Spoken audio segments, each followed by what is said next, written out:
Hello viewers, today I'd like to talk to you about the worst car ever made, which is of course the original VW Beetle. But don't worry, I haven't got one here to show you. Yes, it's dreadful, but there's no denying that it's also the most interesting car ever made. No other car has such a story to tell over a pint of petrol and a bag of crisps.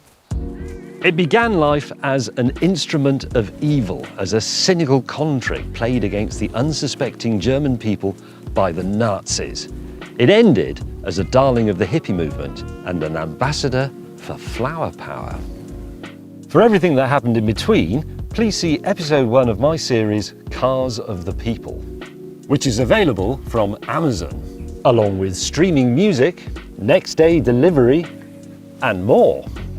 Where was I? Oh yes, the original Beetle. It's crap. Unless, that is, you turn it into one of these.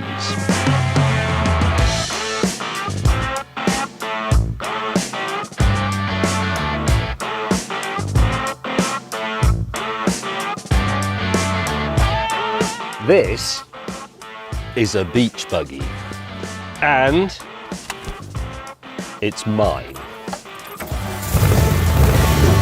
Peace and love, brothers and sisters.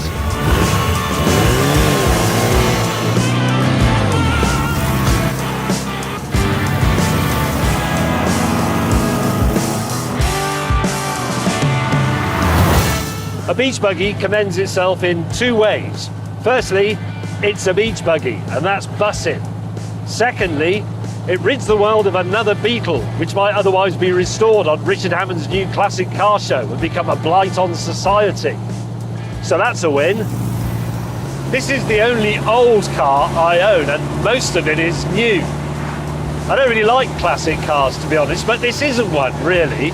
It's more of a deeply personal effect that flowered unexpectedly and beautifully in the dustbin of automotive rubbish. By the way, I never actually take it on the beach. I mean, have you seen all the shiny bits that would be corroded by salt? Can you imagine what sand would do to those exposed throttle linkages at the back? I mean, come on. Take my beach buggy on the beach? Are you mad? Don't be wet. I think we're ready for that by the side of the road bit. Actually, let's do it in front of this vineyard. Now, to build a beach buggy, first you have to find an old Beetle, but you throw most of it away. You keep the floor pan, the basics of the engine, a few bits of the suspension and steering and so on. Then you saw the floor pan in half and you remove a bit from the middle and weld it back together. And after that, pretty much anything goes. But in this case, it's a pretty faithful replica of the Bruce Myers original, the Myers Manx. The fiberglass body is a direct copy of the original one. It was built for me for the Namibia special and then rebuilt again afterwards by Crazy Dave Fisher of Kingfisher Kustoms in Birmingham and is, as they would say, Boston.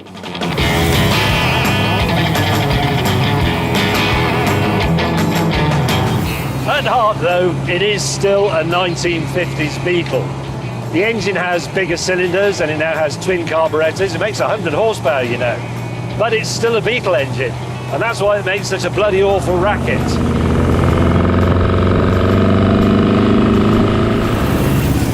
It's air-cooled, and fascism approved that. There's a warning from history. Other crap aspects of the Beetle survive in the buggy and are actually exaggerated by it. The steering was always pretty vague, to be honest, but on these big balloon tyres, it's become purely conceptual. Above 60 miles an hour, this thing is positively terrifying. The buggy is even shorter than a Beetle and it's even more tail heavy. So you have to be very careful if you brake late for a bend like this one coming up here because it will lock up like that. The gear change is a bit weird and seems to be in the wrong place. Sometimes I can't find it.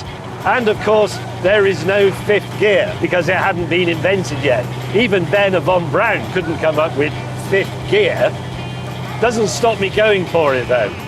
Oh, not there. There's no roof, there's no heater, there's no boot. But on the other hand, I do look extremely good in it. Now, we can't afford proper music on Drive Tribe, but what I thought we'd do is have a music sequence of me looking very cool in my beach buggy, accompanied by some cheap library tunes that sound marginally better than the engine. Here we go.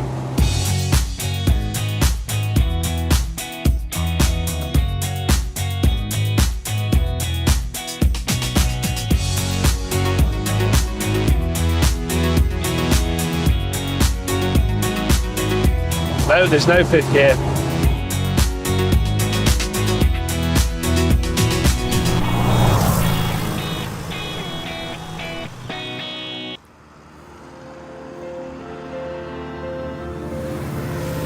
I love this thing.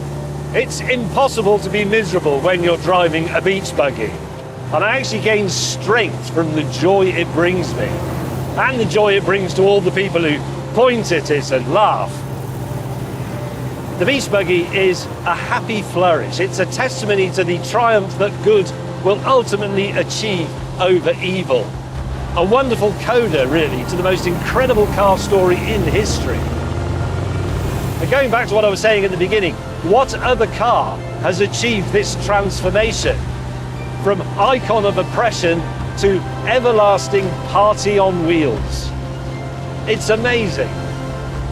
This car is great, not because of what it does, but because it is a coded message of hope to all humanity. And I have a message for you too, dear viewers.